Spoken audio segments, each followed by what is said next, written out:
Well, I should talk a bit about, on the record, the process around the immigrant workers, because it's a crucial issue of representation. Because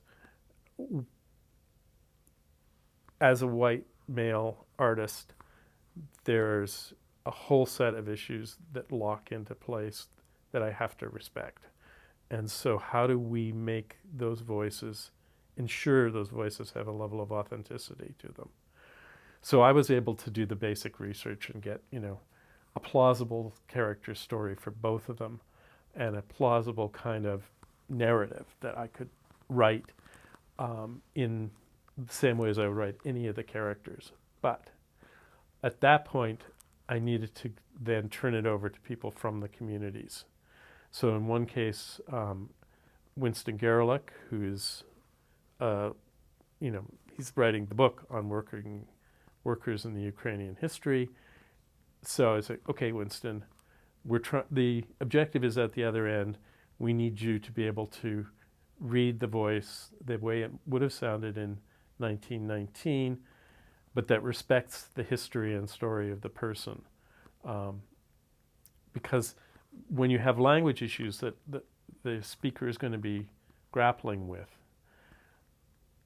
you want to reflect that reality, but you want to make sure that the person behind the challenges they're facing around language is properly represented and does not come across as any kind of stereotype. So Winston did that work to create the material. For the Chinese character, we worked through two layers. First with through Bill Horn, an interpreter in Barkerville, because in that historical site in BC, you've got a parallel mining community and Chinese community on separate streets. The job of the interpreters there is to know that history and how the daily life would have happened in that street. So we thought that was a really good entry point, and they hire actors out of college and university programs to do that interpretive work. So you have somebody who is actually immersed in the day-to-day living history of the Chinese community in one of these centers, and also has some skills with working with character and acting. So they looked at the sort of literal text, as it were. If you were doing a translation, it would be the literal text, and started to say, okay, I think it should sound more like this. Then, for a number of technical reasons, that person wasn't actually able to record it, and he said, okay, but I know somebody in Vancouver.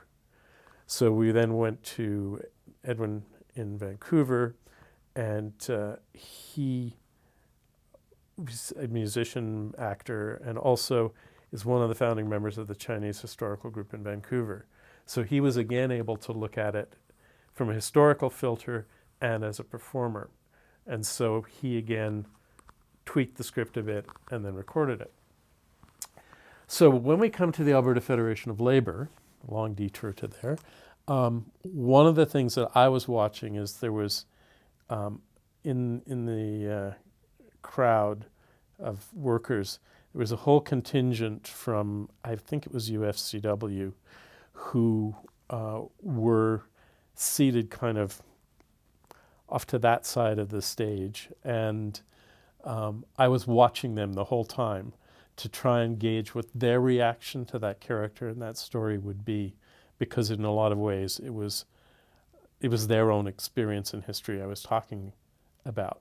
And so I made it really clear we were showing a working version of this, so if there were any issues, please come and talk to me. We would raise them.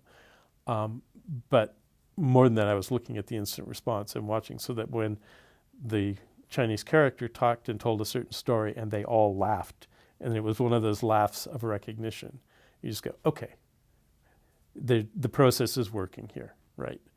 That we have managed to get something that not only is not offensive in any way, but is also actually speaks to people now about their own stories.